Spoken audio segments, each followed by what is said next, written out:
Di sini kita akan belajar mengenai materi interaksi sosial. Apa sih yang dimaksud dengan interaksi sosial itu? Interaksi sosial merupakan hubungan timbal balik atau resiprokal antara individu dengan individu, individu dengan kelompok, atau kelompok dengan kelompok.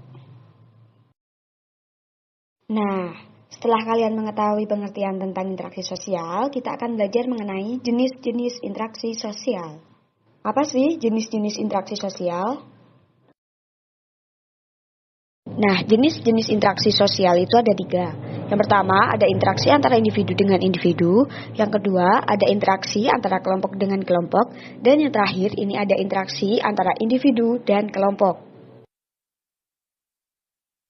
Selanjutnya, materi yang ketiga ada syarat terjadinya interaksi sosial. Bagaimana sih syarat terjadinya interaksi sosial itu? Syarat terjadinya interaksi sosial itu ada 2. Yang pertama, ada kontak sosial. Kontak merupakan gejala sosial di mana orang dapat mengadakan hubungan dengan pihak lain tanpa mengadakan hubungan fisik.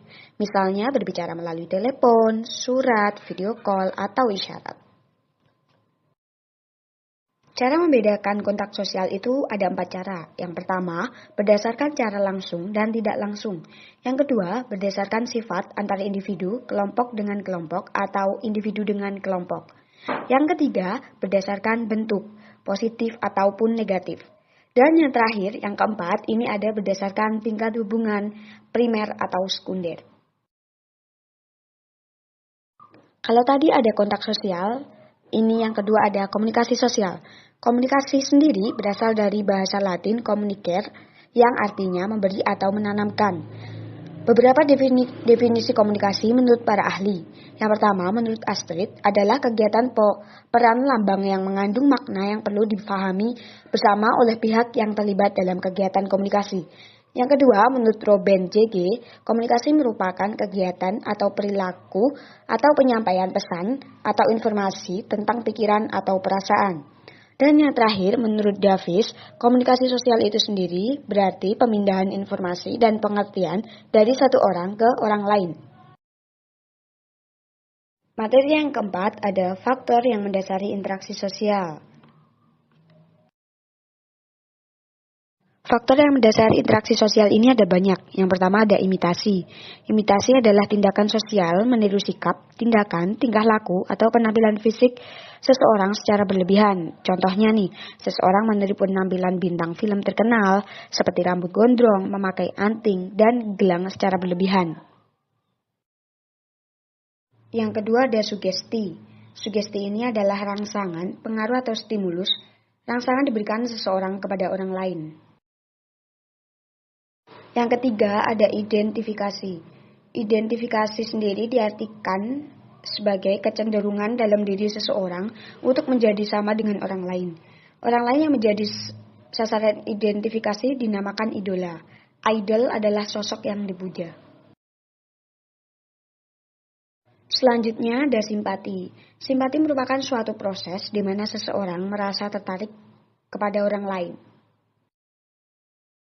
Yang kelima ada motivasi. Motivasi merupakan dorongan, rangsangan, pengaruh atau stimulasi yang diberikan seseorang individu kepada individu lain. Sehingga orang yang diberi motivasi itu menurut kehendak motivator. Dan yang terakhir ada empati. Empati adalah proses kejiwaan individu untuk larut dalam perasaan orang lain, baik suka maupun duka. Nah, itu tadi faktor yang mendasari interaksi sosial. Sekarang kita akan belajar mengenai bentuk-bentuk interaksi sosial. Bentuk interaksi sosial itu ada 2. Yang pertama, interaksi sosial asosiatif, dan yang kedua, interaksi sosial disosiatif. Contoh dari interaksi sosial asosiatif yang pertama ada kerjasama. Kerjasama adalah suatu usaha bersama antara orang per orang atau kelompok untuk mencapai tujuan bersama. Kerjasama bisa bersifat konstruktif. Misalkan guru dan siswa bekerja sama dalam memulihkan nama baik sekolah akibat oknum sekolah yang menodai nama baik sekolah.